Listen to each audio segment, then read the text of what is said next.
পুরো মাটি। এই দেখেন, দেখতে পাচ্ছেন? এটা তো বলবো সেখানে মাটি তোলা সব মাটি, মানে গিয়ে করেছে উঠে যাচ্ছে এমনি। এটা কোনো ফাইবাইট নাই, এই যে কোনো ফাইবাইট পাথর নেই এতে। এই দেখেন, এই দেখেন, এই দেখেন, দেখাতে হবে, ওদিক দেখাতে হবে। বলো না তোমরা, যেখানে বলবেন সেখানে তুলবেন। ওই চন্দ্রের বাড়ি মোড়ের থেকে সব এরকম হচ্ছে, আপনি যেখানে বলবেন সেখানটাই তুলে দেবে। আমাদের চাঁদপুরের রাস্তাটা দীর্ঘদিন ধরে হয়নি। এবার যখন রাস্তাটা হলো, এবার যে কন্ট্রাক্টর আছে সেই কন্ট্রাক্টর আমাদের এখানে একদম পুরো ফাঁকিতে কাজ করছে। কোনো ফাঁকি মানে কি, ভীষণ ফাঁকি। হাত দিয়ে পিচগুলো সব উঠে যাচ্ছে। গ্রামের মানুষ প্রতিবাদ করছে। এর বিরুদ্ধে আমরা অনেকবার পঞ্চায়েত সমিতিতে বলেছি, বিডিওকে বলেছি, এসডিপিওকে বলা রয়েছে। যদি এই সুরা না হয় তাহলে বৃহত্তর আন্দোলন যেতে বাধ্য হব।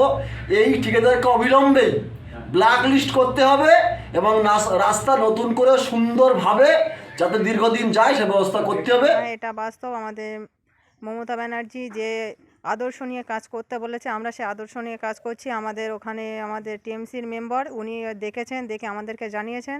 আমরা দেখলাম বিষয়টা সঠিক। আমরা সে বিষয়ে আমরা কন্ট্রাক্টরকে অনেকবার বলেছিলাম, উনি কর্ণপাত করেননি। এবার আমরা বিডিও সাহেবের সাথে এই বিষয়ে আলোচনা করব, যাতে বিডিও সাহেব বিষয়টা দেখেন। পাথরের গায়ে পাথর লাগছে না, আস্তে আস্তে কর, এই দেখেন।